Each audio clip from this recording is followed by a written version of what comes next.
go straight on into the draft, so you can't be looking at Unctious's luscious beard. Let's jump straight on into the drafting. Unctious, it's Imaginary Gaming versus Next in the semifinals. And Next played pretty confidently in that last game. I was watching it from Tavern of Heroes.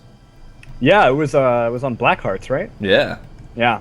I mean, so I think this is going to be a really, really great match here. Imaginary, obviously, we've seen them just destroying, just dismantling the other teams up until this point. And I'm not sure how Next played before that last match, but I know they've been getting followed by Tavern of Heroes and by other casters. So I think we have something in store for us. Imaginary has started out this draft very similar to the way that they've done it every step of the way, even though our map is now Garden of Terror as opposed to Sky Temple, which are the two matches that we saw them on. They banned out Kael'thas and followed up with the Sylvanas pick. Sylvanas, again, we've talked about it 100 times by now, just a very strong general pick. Next, on the other hand, banning Uther and grabbing Anubarak and Brightwing. Brightwing, super valuable here because of her insane sustain and her ability. And actually, I think it's also kind of a denial. They said, you know what, we need to grab this just to make sure that Imaginary doesn't have that extra heal on their team. Yeah, and, Brightwing in general is just one of those great heroes. In fact, I believe it was Dunktrain who said, as long as I have Brightwing, I feel like I can turn a game around. Brightwing just gives that ability a good Emerald Wind, a greater, polymorph, etc. There's so many different ways that you can really turn a game on its head by playing Brightwing. So we're seeing Imaginary Gaming, though, being able to pick up that Jaina. This is one of the first Jainas we've seen in a bit, since she's normally banned out.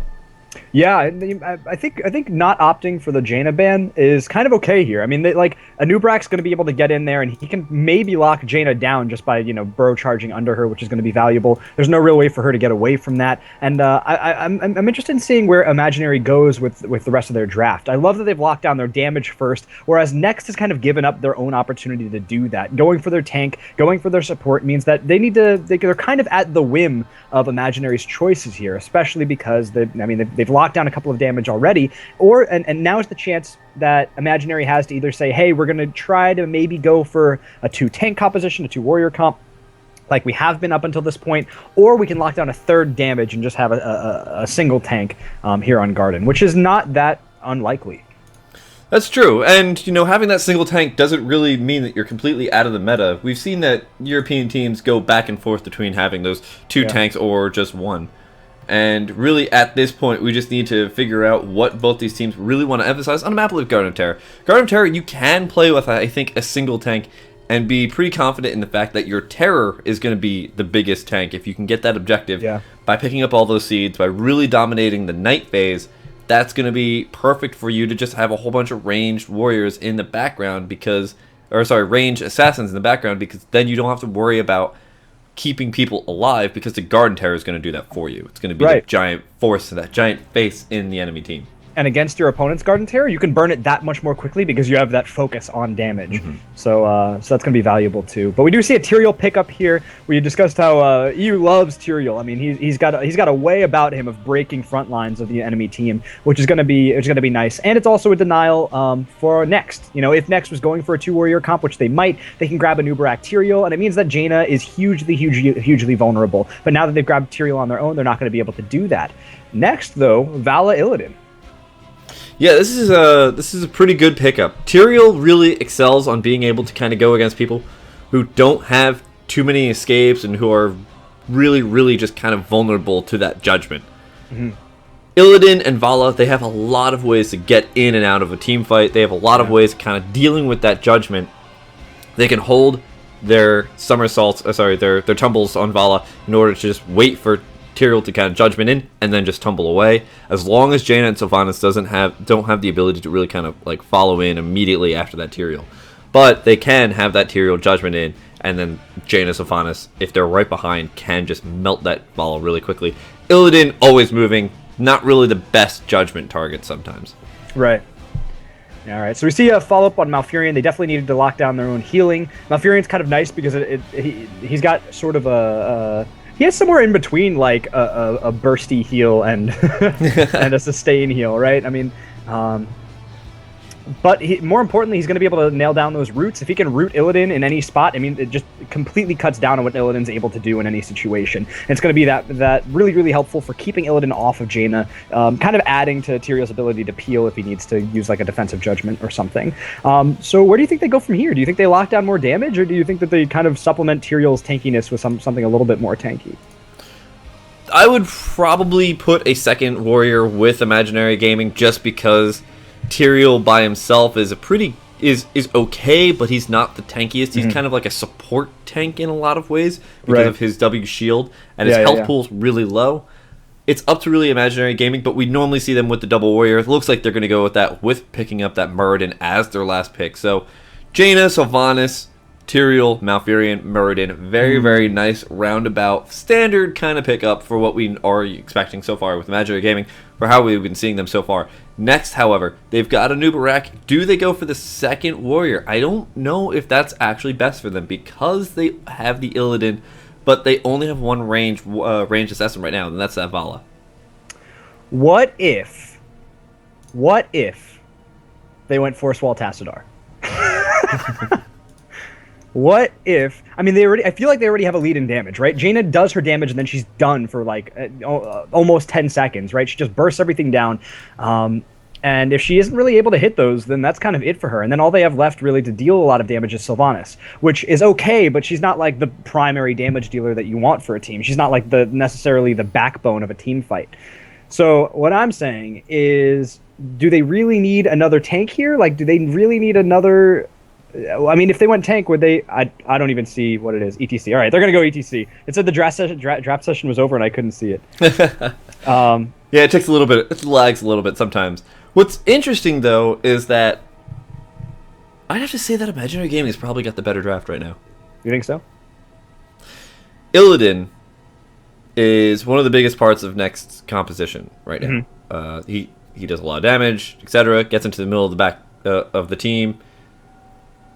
Muradin puts a damper on that so hard because of reverberation, because of all of his slam talents are just going to be able to just knock Illidan out, especially with that level 13 talent, that if Illidan jumps in and it's like a 1v1, or even if Illidan's just in the middle of a team and Muradin has only that Illidan in his slam range, that's so much damage against Illidan. It's such a great way to dissuade that Illidan from doing anything at all. And that's what's so great about having the Muradin against the Illidan.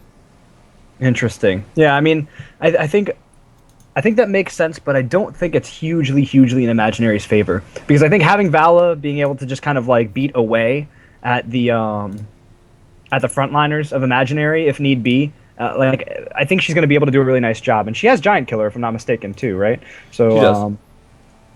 They don't only go for that, because they'll go for multi-shot build and then build that into Frost Shot. Especially because there's a Muradin there, they can't go for an auto-attack build, because Muradin being able to pick up that reverberation level 1, it's going to be too strong.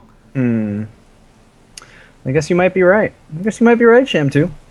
I think right now, Imaginary's definitely got the stronger build-up and composition. Yeah. However, and it's NEXT is a really good team, so I don't think that they would just let up such a huge composition go over to Imaginary for free. Right. I mean, it's also scary because if Tyrion's able to like destroy Brightwing, like if he can jump on Brightwing, it's gonna be bad times for Next. Like once Brightwing's gone, they don't really have too much that they're gonna be able to do. I mean, Illidan's able to self heal, but I mean beyond that, like they kind of need Brightwing to keep them alive in any team fight situation here. Yeah. I don't think it's really hard to take down a Brightwing though. She's got so many different ways to disengage and force that just kind of everybody just gets pushed away, etc. So I think the Brightwing is going to be like their best part about it, but having the Brightwing with an Illidan is where I'm kind of a little bit afraid. That Illidan can't be jumping in divey Illidan. He's got to be like almost an offensive Illidan, which somewhat works with that type of with that composition, I guess. You know, if you get the Giant Killer later on, but then you toss up Sixth Sense, which is going to be huge because you're going to get to Jaina. So Illidan's got a lot of choices to make up. Like we saw Brightwing Illidan in a bunch of games during ESL majors.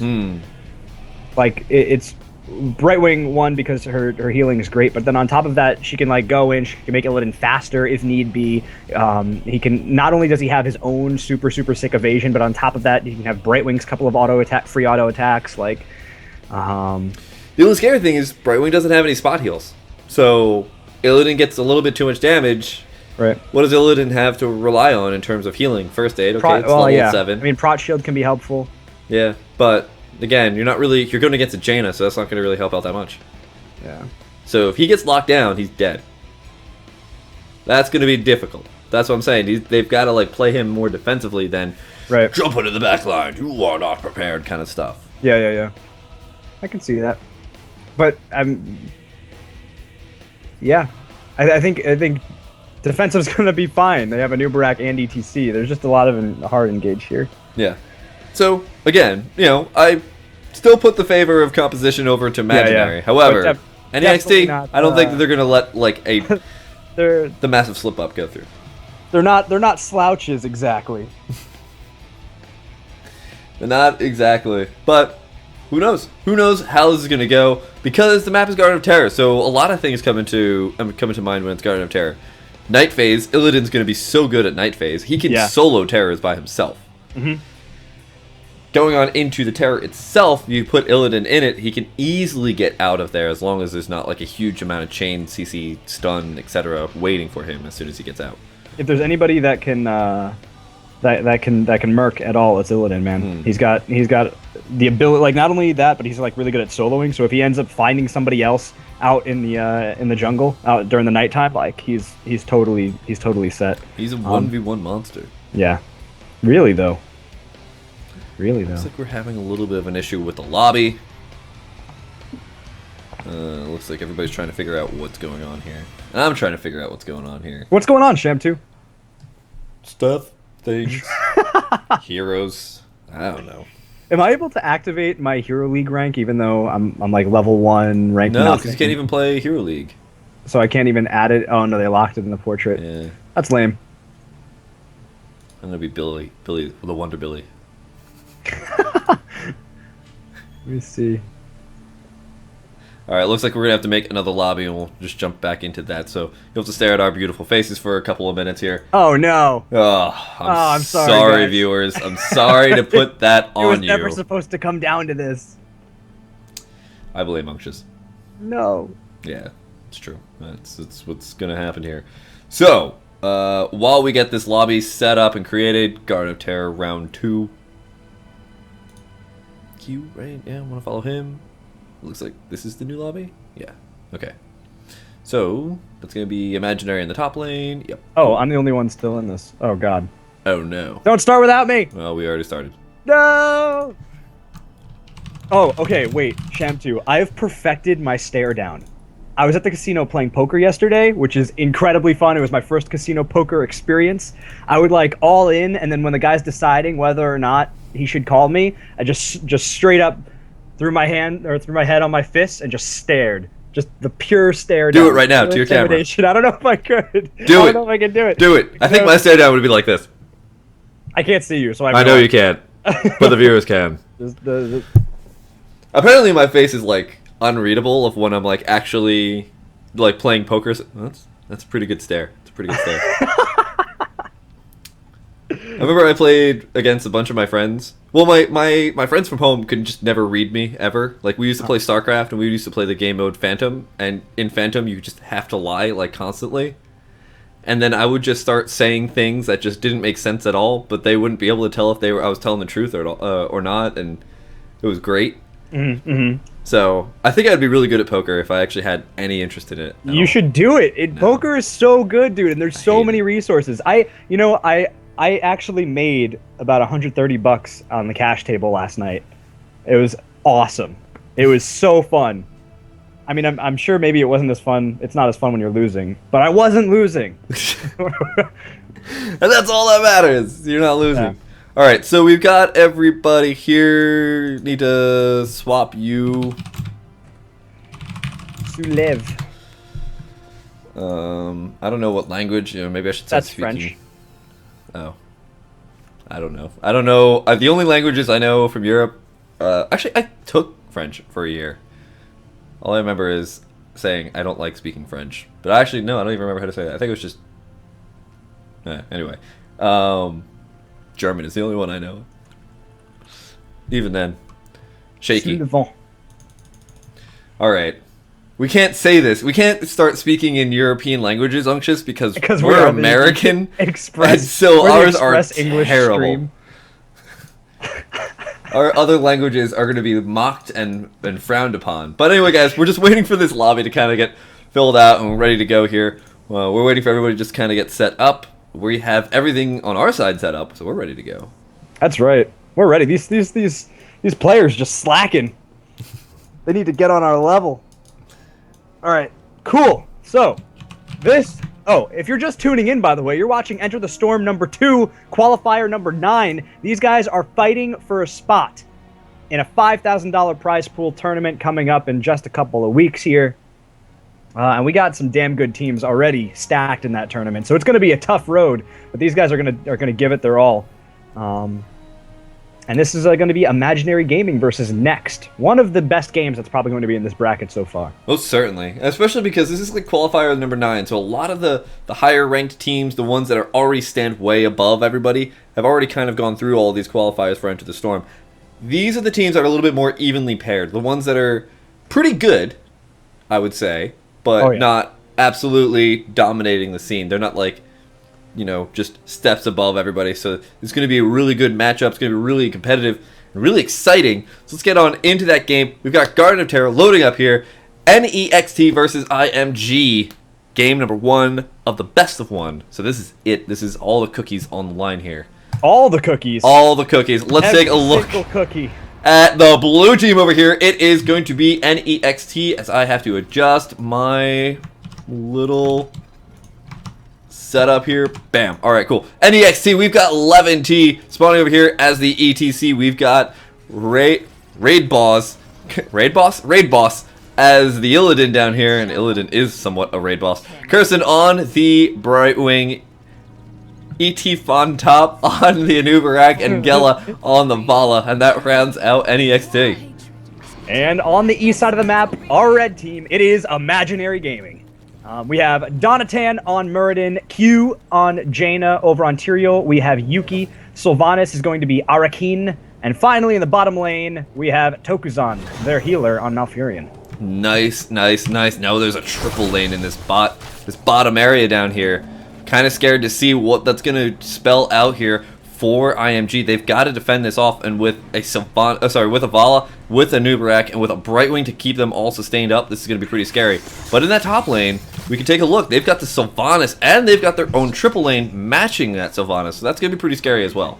Oh yeah, they're ready. They want to get this gank on Illidan really, really early, and they'll have that perfect push with Sylvanas in that top lane. I mean, Tokuzan just needs to kind of like hang in there, play a little bit defensive while this gank comes out, if possible. But Illidan doing a really nice job. He knows that he needs to be a little bit afraid. He's even though he has a really good escape, he's actually sitting back. And just as the rest of the team leaves, he moves on forward, does the damage to Sylvanas as Jaina and Muradin make their way down towards the middle lane. ETC actually doing a really nice job of getting of stunning Muradin, and then the follow up. But ooh, everybody stacked up for both a Root and Jaina's Blizzard. Donatan moving in, actually going to be able to secure maybe 3 kills here. Gala goes down, and Lev just getting a little bit away. No, the stun goes down. What a stun! And the Yuki follow-up, able to take him down, an immediate 3 kills.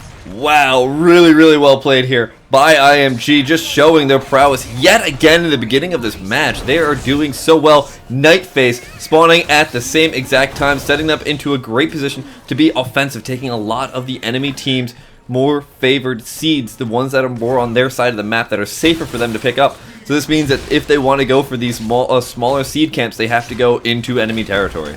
That's right.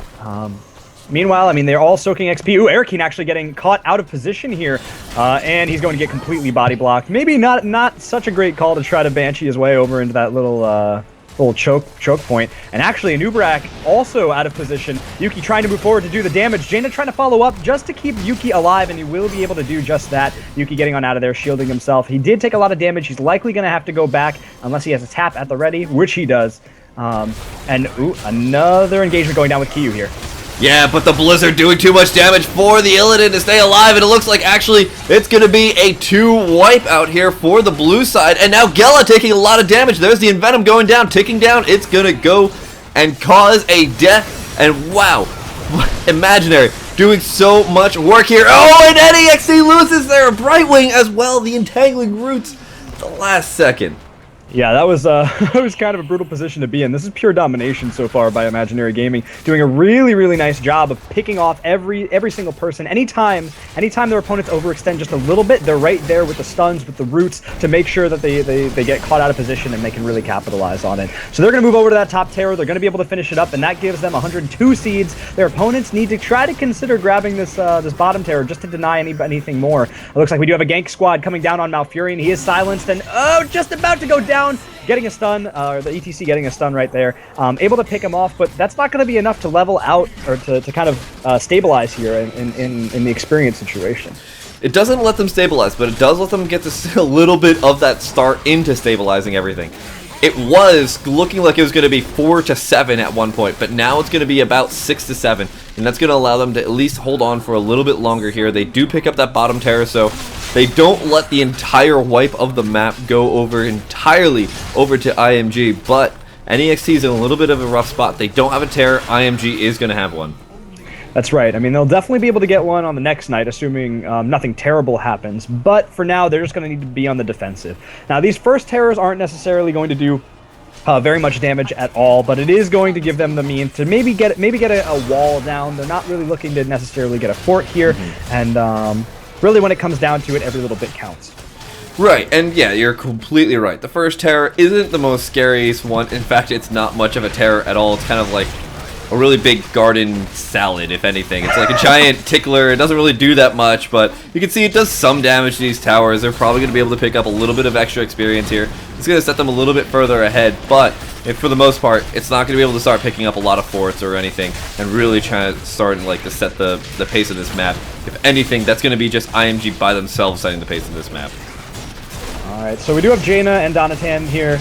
Looks like Hugh and Donatan trying to move forward. They want to get some damage, and they will be able to do that. Yuki getting kind of low here, especially with a new Barak being able to get the CC on that terror. It's definitely not going to be able to do too much. And we'll see. We should see Yuki pulling off as time goes on. He doesn't have that many seconds left on his terror. I'm actually interested in checking out where the talents have gone so far. We actually see Vala going for an auto attack build. Ooh, Curson, is he going to be able to get out of here? He's trying to dodge everything, but not able to do so. Vala going for the the auto attack build, getting that Magic Org, picking up as well as Rancor and Searing attacks. Interesting decision going against Muradin, who's already picked up the level 1 Reverberation, which slows down auto attack speed by 50% for 3 seconds. But oh my god, so much damage going in on the ET on top. And he's going to go down as well. And I have to say, IMG is just playing this so perfectly. Man. Interesting to note, though. Take a look at this, Sunctious. You know who was playing Sergeant Hammer in the last number of games? It was Donatan. Yep. Danatan. Picking up Muradin, playing a different style of tank. Yeah. Very versatile. That's an interesting point. But yeah, just as a player, being able to play, to have different roles under your fingers is just impressive. I guess that makes him a pretty strong player. They are going to move back and grab their opponent's bruisers here, which is going to help out hugely, having a little bit of pressure down there and denying it and grabbing the XP from that, as opposed to letting their opponents do just that. I mean, they're pushing their advantage. They know that they have 10. Their opponents don't feel comfortable trying to engage. So let's get out on the map and do everything we can to just to kind of needle away at our opponents' possible footholds to get back into this.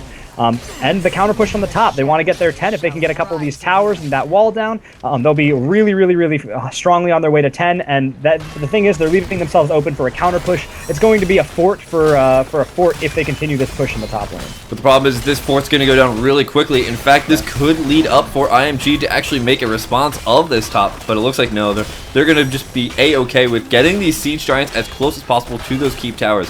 The more damage you do to these keep towers, as soon as the night phase spawns up, as soon as they pick up all those seeds, they can potentially just take out these keep towers really quickly, and if they really snowball this, take out the whole entire keep. And look at this push coming in here.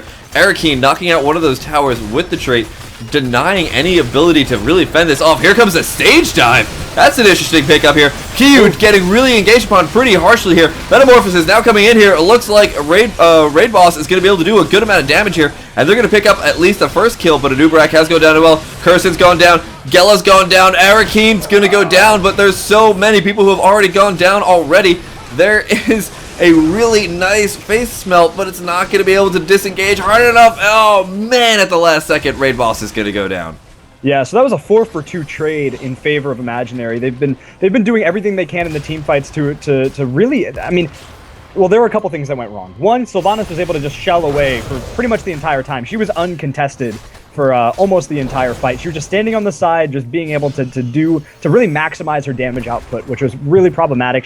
I'm actually going to check the damage meters and see where they are, where they're at. 13,000. Yeah, she's absolutely destroying the rest of the team. I mean, usually you're going to see Jaina on top of that, and she's not. She's still 2K behind. So Sylvanas doing a really, really nice job, and Arakeen positioning and knowing that he doesn't need to move to try to move away. And that's really on the blue team to try to fix. But Anubrak actually getting rooted, and a huge judgment immediately onto Vala, taking him out, and the ETC silenced, unable to try to Q out of there, and this is going to be a huge lead, just extending even further for Imaginary. I mean, they've gotten this far in the bracket for a reason, and we're seeing it right now.